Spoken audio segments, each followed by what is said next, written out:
Praise the lord. యేసుక్రీస్తు దివ్యనామంలో ఉదయకాల సమయంలో వాక్యం వింటున్న మీ అందరికీ నా హృదయపూర్వక వందనాలు తెలియజేస్తున్నాను. మీలో చాలామందికి ఉన్న ఒక ఆలోచన ఏంటంటే, దేవుని యందు నేను నమ్మకం ఉంచాను, నిరీక్షణ ఉంచాను, దేవుడే నా సర్వస్వం అనుకున్నాను, దేవుని మీద నేను ఆధారపడుతున్నాను అనుకుంటున్నాను. ఎందుకప్ప నా జీవితంలో ఇన్ని కష్టాలు? ఇంకా ఎప్పుడు తీరుతాయి ఈ కష్టాలు?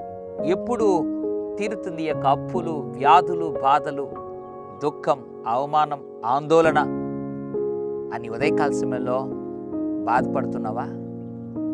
సాతానుడు ఈ సమయాన్ని గుర్తించి నీలోకి వచ్చి, అప్పుడే చెప్పాను దేవుని నమ్మద్దని, అప్పుడే చెప్పాను నీ నిరీక్షణ వ్యర్థమైపోతుందని, నా మాట నమ్మావా అని వాడిదైన విధానంలో అబద్ధపు ఆలోచనలు నీలో పుట్టిస్తున్నాడా?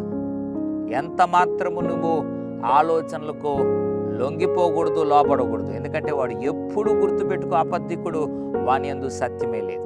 దేవుడు ఒక్కడే సత్యవంతుడు. ఉదయకాల సమయంలో అలాంటి ఒక గొప్ప నిరీక్షణ నుంచి ఇంకా సమస్యలు తీరకుండా ఉన్నావా? దేవుడు ఉదయకాల సమయంలో నీ నిరీక్షణ నీకేం చేయబోతుందో దేవుడు జ్ఞాపకం చేయబోతున్నాడు. రోమా 5:5, ఎందుకనగా ఈ నిరీక్షణ మనలను సిగ్గుపరచదు. Praise the lord. దేవుడు అంటున్నాడు, నువ్వు ఉంచావు కదా నిరీక్షణ, అది ఎప్పుడు అంట మనల్ని సిగ్గుపరచదంట. నమ్ము, దేవా నా నిరీక్షణ ఏమైపోతుందో ఏమో అని చాలాసార్లు నేను అనుకున్నాను. ఈరోజు నాతో మాట్లాడుతున్నావు. నా నిరీక్షణ, నేను యందు ఉంచిన విశ్వాసం, నమ్మకము, నిరీక్షణ ఎప్పుడు నన్ను సిగ్గుపరచదు ప్రభువా అని నమ్ముతున్నానని మోకరించి ఇప్పుడే ఒక మాట చెప్పు. నిత్యముగా దేవుడు సిగ్గుపరచబడకుండా నిన్ను తలపైకెత్తి నడిపించబోతున్నాడు. ఏ విషయం కొరకై నిరీక్షణ ఉంచావో నిశ్చయముగా ఆ నిరీక్షణ నిన్ను సిగ్గుపరచనివ్వదు. పరిశుద్ధుల తండ్రి, నీకు వందనాలు.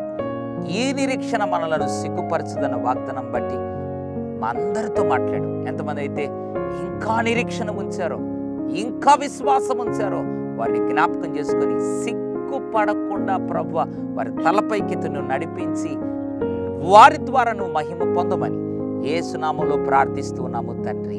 ఆమెన్. God bless you.